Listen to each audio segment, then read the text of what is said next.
Mike here with the My Guy Adventures YouTube channel, and today we're exploring the Tickfaw River, paddling, fishing, and seeing what we can't find. So come join me.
So right now, just launched the boat, trying to get out to the main channel.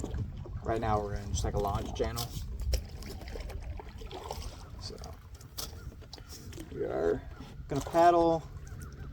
I don't really know how far, but the time is 1:15. Got out a little later than I wanted to this morning, this afternoon, whatever it is. Got out a little later than I wanted to. We are only going to have about probably 3 hours on the water. Have to get it back by 4:30. Yeah, 4:30. So this is rented from the state park. Water's kind of low, so we do have to watch out for some of these logs that are here. So let's see if we can't get into something.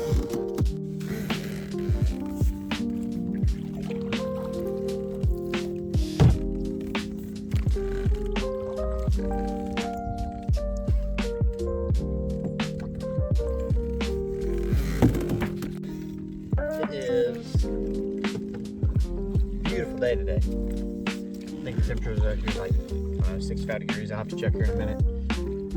I'll post or edit whatever the weather is in the video. Beautiful day.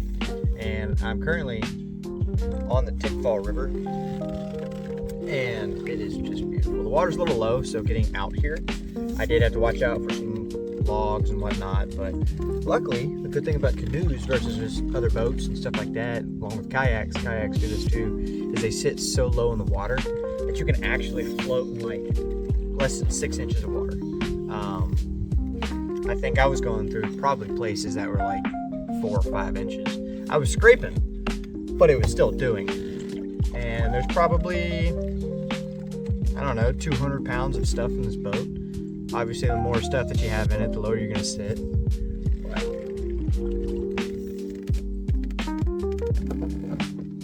Try to do a little bit of fishing as well today. Call me an amateur or whatever you want. But these things, little spindles, the best thing ever.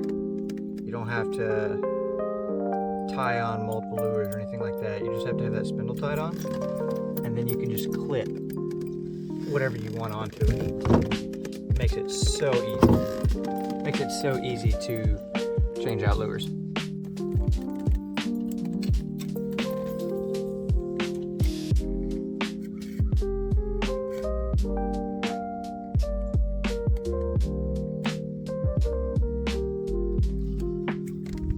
You can see them there. 3 or 4 egrets up there. See if I can't catch it before we drift downstream. That is an alligator tag. Alligator bait. There might be something on there. Not entirely sure, but somebody is fishing for alligators. So, hunting for alligators is a legal thing you can do down here. And essentially what you do is, you have to get tags in order to be able to do it. You get alligator tags in a raffle, and you take these big old lines, usually braided, and they have a giant hook on the bottom of them. And usually like a giant piece of chicken or something like that, and they will tie it up, have it out, the alligator will come get it, pretty much swallow it, and then they will come back like a day or 2 later and check and see if they have one. So alligator harvesting is a big thing down here. There's probably one of the densest populations of alligators in the United States is down here at Tickfaw, or this Tickfaw area.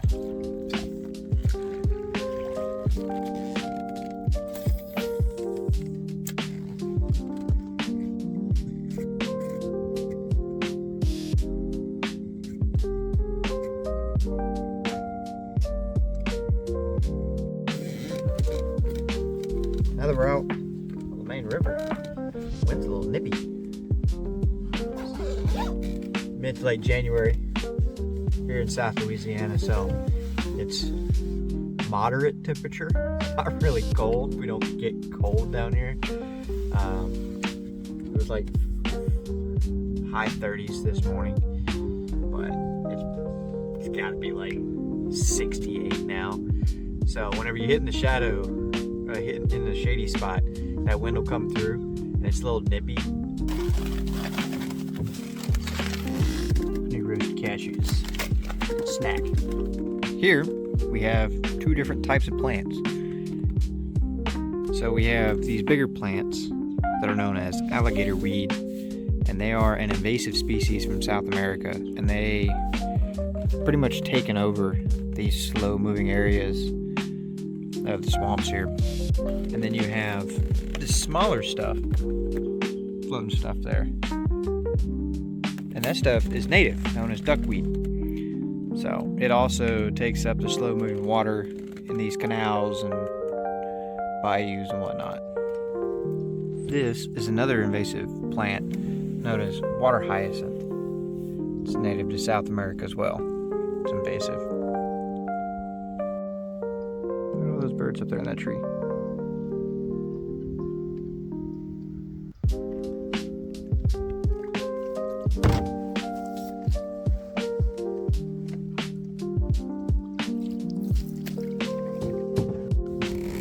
Stuff here on the side is known as river cane. A lot of people mistake it for an invasive bamboo, but it is native down here. as the name implies, it grows around rivers and swamps and everything like that. So it doesn't really get very big as far as each stem, but let me see if I can't get you closer. So this is river cane, more up close. I'm not very into the shore here, so I don't want to walk too much in the boat. When it dries out, it's all right to burn. It becomes very crinkly and whatnot. These smaller ones are good to burn. They end up popping a lot, but this more live stuff does not burn well at all. It holds water very, very well.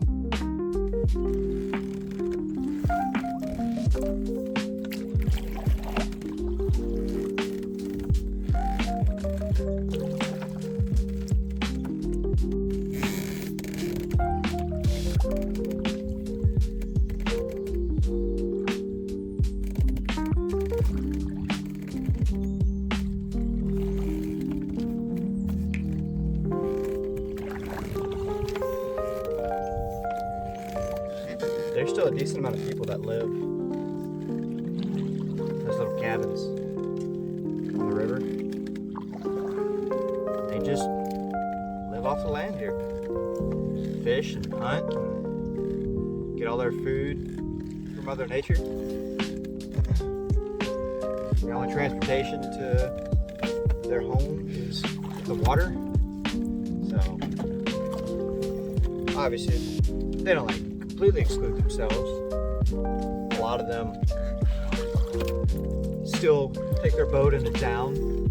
They'll stop and get groceries, but a lot of them just eat fish and everything else that they can catch. Louisiana is a very plentiful state. You can get almost everything you need from Mother Nature itself. And it's a very simple way to live. Not a lot of stresses and not worrying about the city and fussing with the cars and fast-paced life. You're just kind of chilling. I'm currently paddling upstream, up creek, up bayou, whatever you want to call it.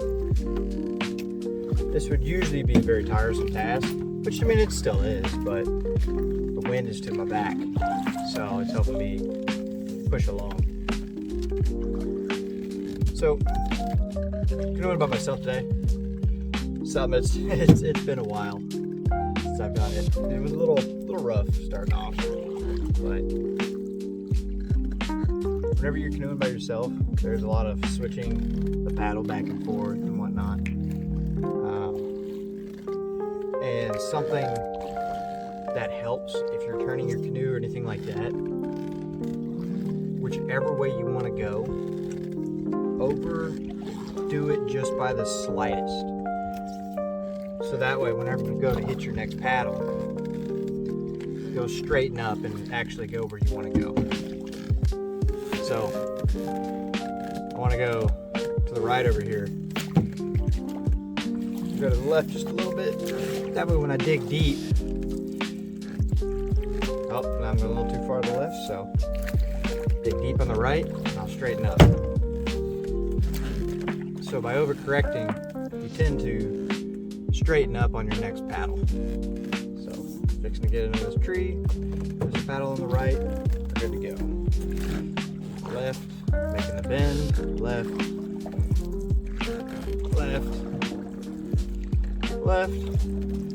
almost overcorrect, and then to the right, and now we straighten up. Also, what you do whenever you paddle makes a big difference too. So, close to the boat, deep, gets you for speed, tend to go more straight. So if you're doing a lot of just straight down paddling, everything like that, straight, you're just trying to do distance, this is 90% of what you're going to do. It's just this close to the boat, back and forth. If you want to turn, whichever side that you're trying to turn opposite of, so I want to turn left here, my paddle's on the right side of the boat, and I go very shallow, and it turns my boat way more. Say I just want to kind of cruise, so let me get some speed here.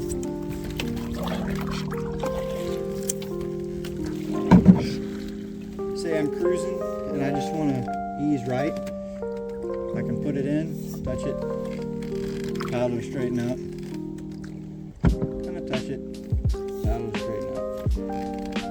One thing to note is if you're going to be doing anything like canoeing these or kayaking, or really if you're on the water around these cypress bayous and whatnot, you gotta have some way to know where you are. It is so easy to get turned around. If you're on the main channel, it's pretty hard, but if you go off in an offshoot or anything like that, you gotta make sure that you know how to get back.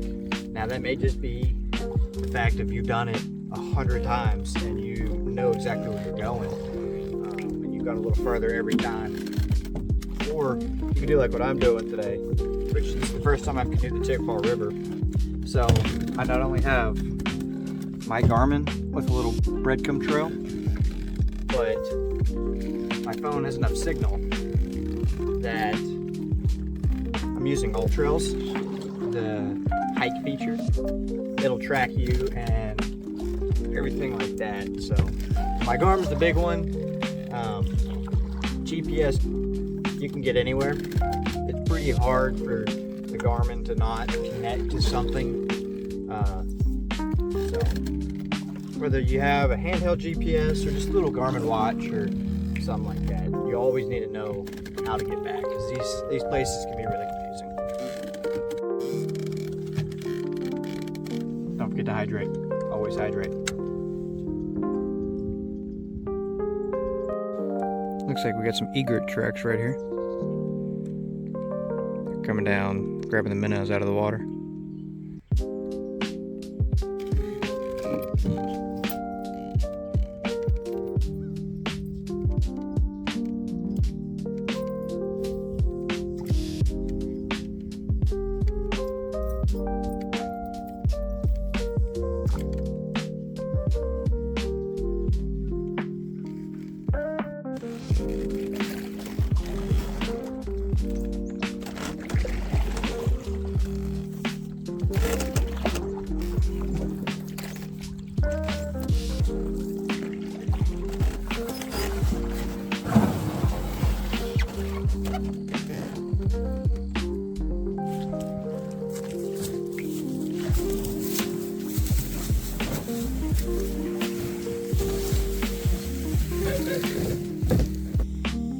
Got it all put up. Now, just time to go turn in the life vest and paddle.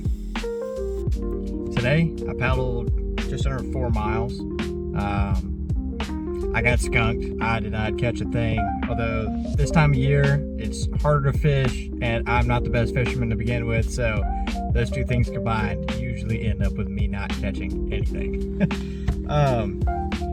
So yeah, if you're enjoying the videos, if you're liking the content, don't forget to like and subscribe. Comment down below, tell me what you would like to see next, or if you just want to keep seeing what you're seeing now. I also have an Instagram. It's the same handle, the Mike Guy Adventures, so don't forget to follow me over there. I usually update more on there. Hope you have a great rest of your day.